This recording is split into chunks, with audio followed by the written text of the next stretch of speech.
Hello everyone, my name is Michael, and this is my episode on the game Fear. This is a Halloween episode where we're talking about different horror games, and if you haven't seen my first video on 10 Candles, I highly recommend that you go back to it before we go on with this. It's a great game for those of you who want to try out a new Halloween type game at your local party this Halloween.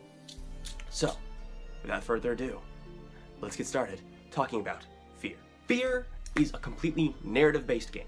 There are no stats, there are no dice rolling, there is nothing. Players come in and the DM has a story, a horror story preferably, ready to tell his players. If you love SCPs and creepy pasta stories, this is the game for you. Well, that and 10 Candles, but that's a different story altogether. The players sit down with a few pre-made characters, preferably normal if you can. Please don't have any bounty hunters or ex-superheroes. There's no superheroes here, regardless. The beauty of this game is that it really fits any setting. You really don't need anything, really. It can be taking place in ancient Rome for all you care. It can be taking place in modern day or even the future. And that's what I love about this game, Fear. It really can be done anywhere. And with only one thing required, your Jenga tower. So, with that in mind, let's get talking about how the game works in general. Fear starts with players all sitting down and telling the DM and the other players about their character. Who is their character? Why are they here exactly? And really, general facts about them. Is he a college student? What skills does he have? Etc.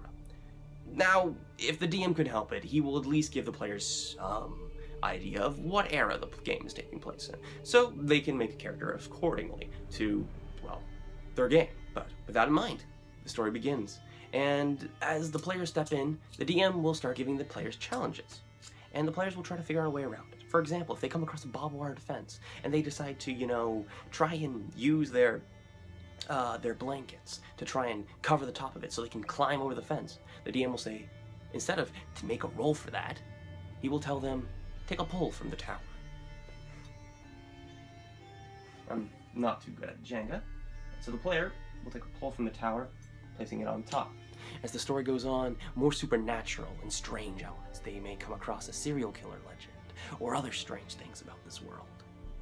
And they will continue to pull and pull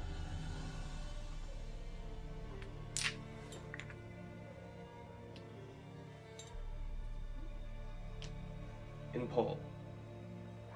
And as the tower grows higher and higher and higher, so does the chance for failure. For you see, in this game, players don't have hit points. The game ends when the tower falls, for that player at least.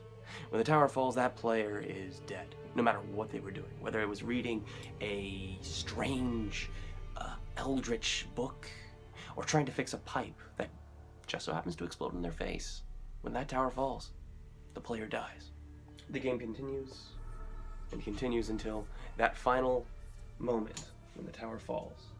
And in a situation where things seem desperate or dangerous, and a player may wish to save those in this party, they can choose to take the fall, pushing the tower over. Their character dies, but allows the other players to move on with the story. At this point, the DM reassembles the tower, leaving certain blocks out, one by one, reassembling it.